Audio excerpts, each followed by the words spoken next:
할렐루야. 주님의 사랑과 은총이 오늘 여러분의 삶 가운데 있기를 주님의 이름으로 축원합니다. 오늘 말씀 베드로후서 3장 말씀이 되겠습니다. 베드로후서는 거짓 이단 세력들에 대한 경계의 말씀을 주고 있다고 했습니다. 자, 그들의 경계해야 될 교훈 가운데 하나는 주님의 강림하심, 다시 말하면 재림이 어디 있냐라고 하는 이야기입니다. 자, 4절 말씀 볼까요? 주께서 강림하신다는 약속이 어디 있느냐? 이렇게 조롱하면서 정욕 가운데 살아가는 그 거짓 교사들이 이렇게 묻는 겁니다. 자, 조상들이 잔후로부터 만물이 창조될 때와 같이 그냥 있다. 이렇게 얘기하는 거죠. 하늘이 옛적부터 있는 그대로 이렇게 다 지금 있다는 거예요. 그러니까 종말의 심판이나 멸망 뭐 이런 거 하나도 두려울 거 없다 하면서 막 살아가고 있는 그때 당시에 거짓 교사들의 어떤 교훈들, 그런 영향으로부터 성도님들이 유혹에 넘어가면 안 된다는 것입니다. 재림, 하나님의 그 마지막 날의 심판, 요거에 대해서 조롱하고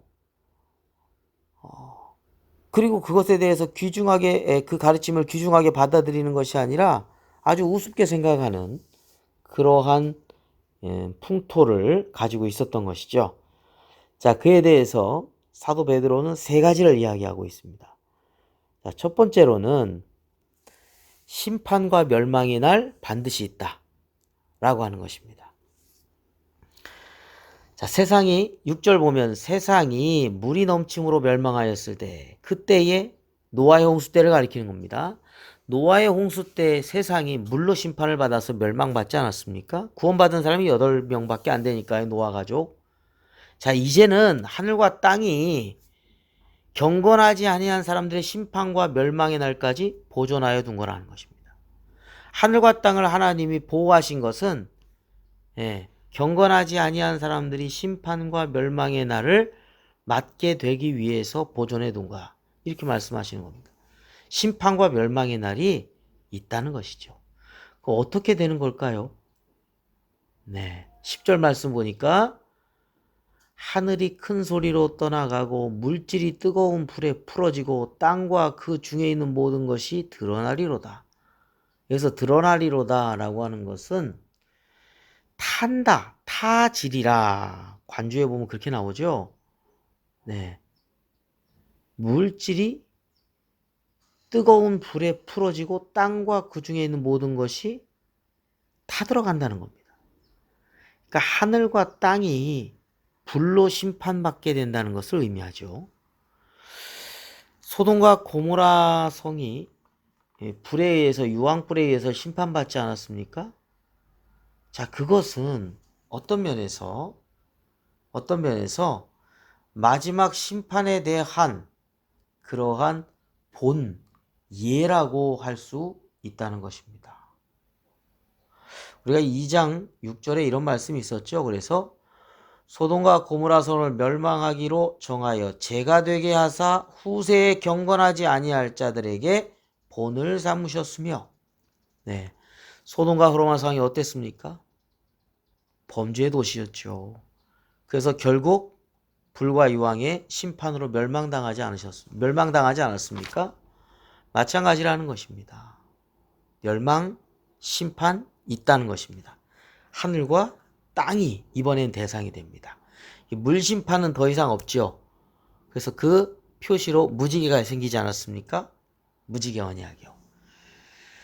자, 심판이 있다는 것입니다. 두 번째로는 거짓 교사들이 이야기하는 건 9절에 나와 있습니다. 주의 약속은 어떤 이들이 더디다고 생각하는 것 같이 더딘 것이 아니라 더디다는 거예요. 그러니까 자기들이 사는 시대에는 예수님의 재림이 없으니까 그냥 막 살게 된다, 이런 얘기죠. 자, 그렇지만 그것은 오해라는 겁니다. 주님께서는 오래 참으셔서 멸망하지 않고 다 회개하고 구원받기를 원하시기 때문에 오래 참으신 것이 더디게 보인 것이라는 것이죠. 하나님의 사랑과 긍휼함입니다.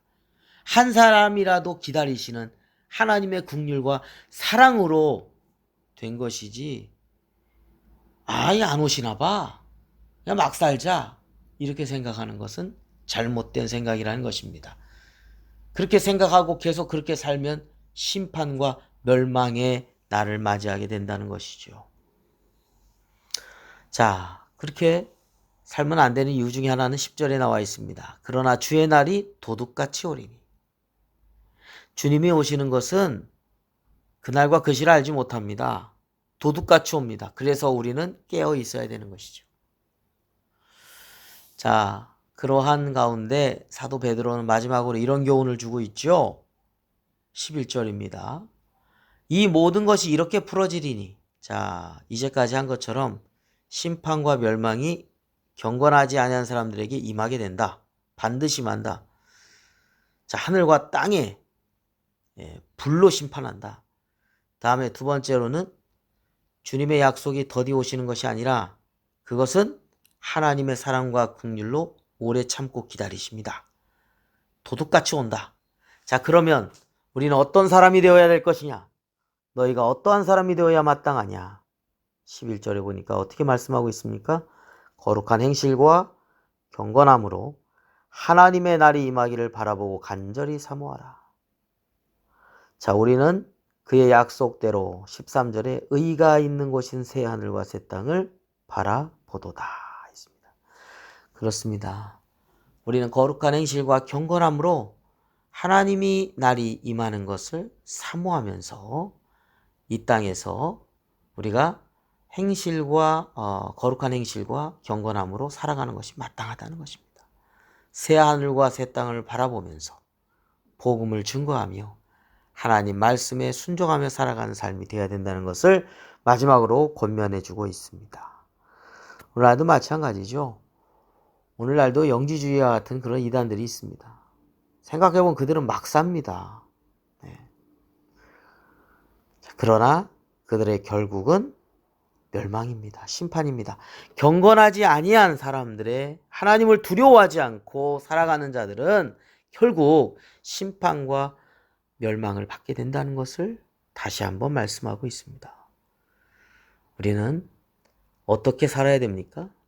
하나님 앞에서 거룩한 행실과 경건함으로 하나님 말씀 가운데 순종하며 살아가는 우리의 삶이 되어야 하겠습니다. 기도드리겠습니다. 거룩하신 아버지 하나님, 저희들이 잘못된 가르침에 결코 넘어가지 않게 해주시고 진리의 말씀, 하나님 말씀 가운데 굳건히 서게 하여 주시옵소서. 주님이 오시는 그날을 우리 알지 못합니다. 늘 깨어있게 하여 주시옵시고 심판과 멸망의 날이 경건하지 않은 자들에게 임하는 것을 기억하면서 저희들이 하나님을 두려워하며 하나님 말씀 가운데 살아가며 하나님이 얼마나 우리를 사랑하시고 기다리시고 우리를 위하시는 것을 깨달아 하나님의 사랑에 응답하며 살아갈 수 있는 저희들의 삶이 될 수 있도록 인도하여 주시옵소서. 오늘 하루도 하나님께 맡깁니다. 하나님, 저희들의 삶의 길에 동행하여 주시고 인도하여 주셔서 오늘 하루도 선한 열매를 맺어 하나님께 영광 돌릴 수 있도록 인도하여 주시옵소서. 예수 그리스도의 이름으로 기도드립니다. 아멘.